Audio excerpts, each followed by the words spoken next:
안녕하세요. 인도 지역 전문가 이지수 프로입니다. 저는 지난 5월 8일부터 10일까지 인도 북부 우타라칸드 주도 데라둔으로 지역 연구를 다녀왔습니다.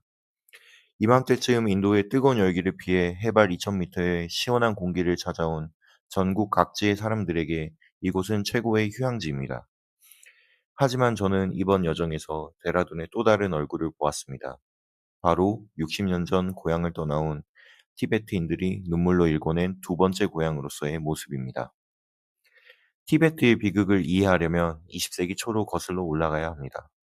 1911년 청나라가 멸망하자 13대 달라이 라마는 티베트의 완전한 독립을 선포했습니다. 이후 약 40년 동안 티베트는 자신들만의 국기와 화폐, 그리고 여권을 가진 엄연한 독립국가로 존재했습니다. 히말라야 장벽 너머 그들만의 평화로운 시간이 흐르고 있었죠. 하지만 1949년 중화인민공화국이 건국되면서 거대한 먹구름이 들이오기 시작합니다. 1950년 중국 인민해방군이 티베트로 진격한 것입니다. 중국은 이를 평화적 해방이라 불렀지만 티베트인들에겐 주권을 침탈당하는 비극의 시작이었습니다. 이듬해 강제로 맺어진 17조 협약과 함께 티베트의 운명은 거센 역사의 소용돌이 속으로 빨려 들어갔습니다. 약속되었던 자치는 신기루처럼 사라졌습니다. 1950년대 중반부터 급진적인 사회주의 개혁이라는 명목하에 참혹한 종교 탄압이 자행되었습니다. 수백 년 된 사원들이 무너지고 스님들이 박해받자 평화롭던 승려와 농민들은 결국 총을 들고 저항하기 시작했습니다. 갈등은 걷잡을 수 없이 커졌고 마침내 1959년 3월 티베트의 수도 라사에서 대규모 민중봉기가 폭발합니다. 1959년 3월 10일 중국 당국이 14대 달라이 라마를 납치하려 한다는 소문이 퍼지자 수만 명의 시민들이 궁전을 인간 방패가 되어 에워쌌습니다.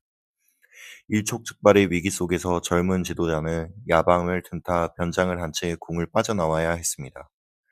영화의 추위와 산소 부족, 그리고 언제 잡힐지 모른다는 공포 속에서 히말라야를 넘는 죽음의 행군이 시작된 것입니다. 지도자를 따라 사선을 넘은 수만 명의 난민들, 그것이 오늘날 데라둔에 티베트인들이 모여 살게 된 아픈 시작이었습니다. 목숨을 걸고 히말라야를 넘어온 이들이 처음으로 짐을 풀고 숨을 고른 안식처, 바로 무수리의 해피밸리입니다. 1959년 달라이 라마가 망명 직후 첫 거처로 삼았던 이곳은 티베트인들에게 망명의 고향과도 같은 곳입니다. 이곳 높은 절벽 위 위태롭게 서 있는 세둡 초펠링 사원은 인도 땅에 공식적으로 세워진 최초의 티베트 불교 사원입니다. 달라이 라마가 직접 축성한 신성한 공간이죠. 사원 주변을 가득 채운 오색 깃발 타르초 사이로 마니차라 불리는 기도 바퀴가 줄지어 돌고 있습니다. 티베트 사람들은 이 바퀴를 돌리며 우리에게도 잘 알려진 옴마니 밤메 훔을 외면 경전을 읽은 것과 같은 공덕이 쌓인다고 믿습니다. 나라를 잃은 서름과 간절한 염원이 이 작은 바퀴를 타고 끊임없이 울려 퍼지고 있는 것입니다. 사원 아래로 내려오면 난민 자녀들의 기숙 공동체인 티베트 홈즈 파운데이션이 보입니다. 비록 1년 뒤 정치적인 이유로 망명 정부는 다람살라로 거처를 옮겼지만 티베트인들에게 이곳은 여전히 잊을 수 없는 정신적 보금자리입니다.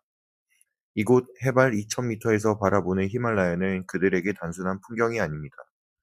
저 너머에 두고 온 진짜 고향을 향한 그리움의 창이죠.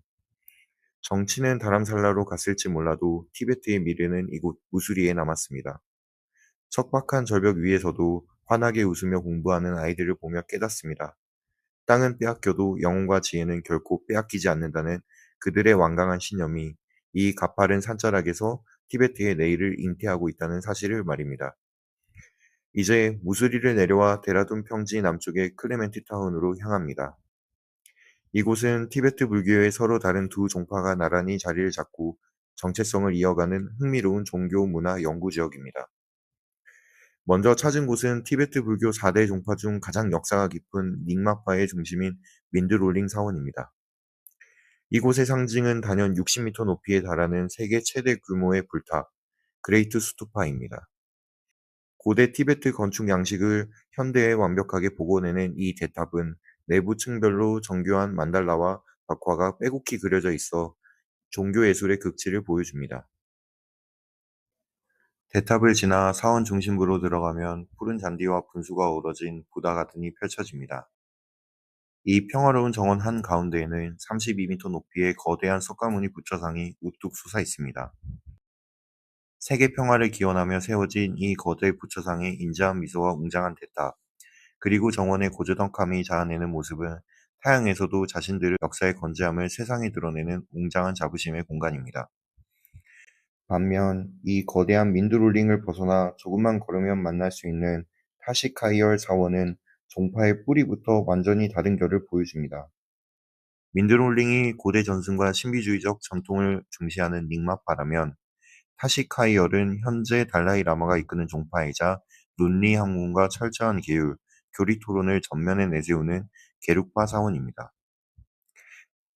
타시카이얼 사원의 소박하고 정돈된 전경은 오직 승려들의 일상 수행과 깊은 경전 연구라는 본연의 가치에만 집중합니다. 이렇듯 데라둔과 무수리 곳곳에 새겨진 티베트의 흔적들은 우리에게 중요한 시사점을 던집니다. 망명전부가 있는 다람살라가 국제사회를 향해 치열하게 목소리를 내는 머리라면, 이곳 데라둔의 사원과 정착촌은 티베트인 개개인의 상처받은 영혼을 어루만지고 신앙의 뿌리를 지탱해내는 가장 든든한 심장인 셈입니다. 2박 3일간의 짧은 여정이었지만 제 가슴속에 가장 오래도록 남을 것은 역사의 벼랑 끝에서도 결국 삶을 꽃피워낸 그들의 강렬한 의지였습니다.